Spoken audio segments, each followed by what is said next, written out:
لو عمرك ما فتحت برنامج الإكسل قبل كده فالفيديو ده علشانك. في أقل من 4 دقايق هتفتح البرنامج لأول مرة وتتحرك جواه وتتعرف على أهم الأدوات الأساسية وتكتب أول جدول حقيقي ممكن تستخدمه في حياتك اليومية من غير أي تعقيد ولا مصطلحات كبيرة.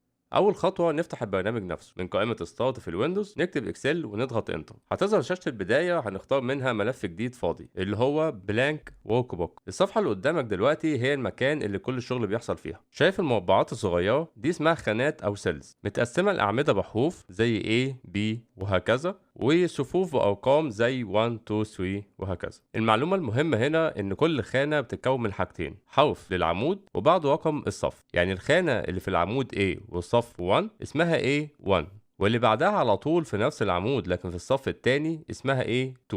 وده النظام اللي الإكسل بيستخدمه عشان يحدد مكان كل خلية في الشيت. ولو عايز تعرف انت واقف على انهي خانة بالظبط، بص فوق على الجزء اللي اسمه نيم بوكس، وده اللي بيعرض اسم الخانة اللي الإكسل محددها دلوقتي.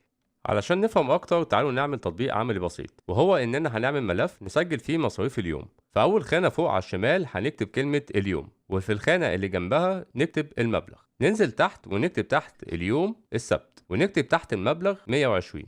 كده خانة اليوم اسمها A1، وخانة المبلغ اسمها B1، وخانة السبت اسمها A2، وخانة ال 120 اسمها B2.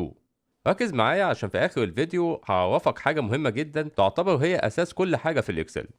مهم جدا تتعود تتحرك جوه الجدول بسهولة من أول يوم. الأسهم بتحرك خانة خانة، يعني لو دوست السهم اللي على اليمين في الكيبورد هيحركك خانة لليمين، لو دوست السهم الشمال في الكيبورد يحركك خانة للشمال. نفس الموضوع السهم اللي تحت والسهم اللي فوق. ولما تكتب أي حاجة في خلية وتضغط الإنتر في الكيبورد، الإكسل بينقلك للخلية أو السيل اللي تحتها مباشرة زيها زي السهم اللي تحت. ولما تضغط شيفت انتر في كيبورد، الإكسل بينقلك للسيل أو الخلية اللي فوقها زيها زي السهم اللي فوق.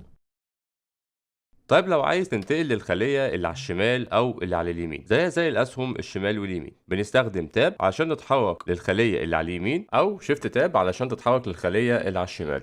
وعلشان تتحرك لمسافات أكبر فوق أو تحت استخدم بيج أب في كيبورد أو بيج داون. ولو عايز ترجع لأول خلية في الشيت هندوس كنترول زائد هوم. قبل ما نبتدي شغل خلونا ناخد لفة سريعة على الأدوات اللي فوق. المنطقة اللي فوق دي اسمها ويبون، وهي المكان اللي فيها كل الأوامر اللي هنحتاجها.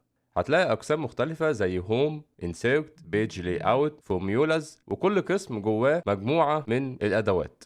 أغلب الأدوات اللي هنستخدمها في البداية موجودة في قسم هوم. ولو حاسس إن الشريط اللي فوق واخد مساحة كبيرة ممكن يتقفل ويتفتح بدبل كليك على أي قسم، أو تعملها باختصار من الكيبورد باستخدام كنترول F1.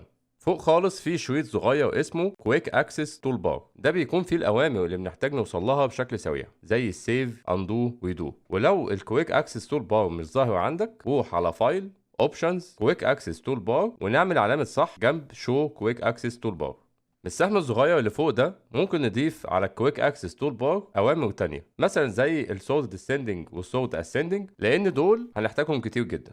نكمل خطوة أخيرة مهمة جدا، إزاي نختار البيانات. الاختيار في الإكسل هو أساس كل حاجة. علشان نختار خلية واحدة بندوس كليك شمال على الخلية اللي عايزين نختارها، ولو عايزين نختار أكتر من خلية ندوس كليك شمال ونسحب، أو نستخدم شيفت زائد الأسهم اللي في الكيبورد على الاتجاه اللي احنا عايزين نختار فيه الخلايا. لو عايزين نختار عمود كامل اضغط على الحرف اللي فوق، ولو عايز تختار صف كامل اضغط الرقم اللي على الشمال.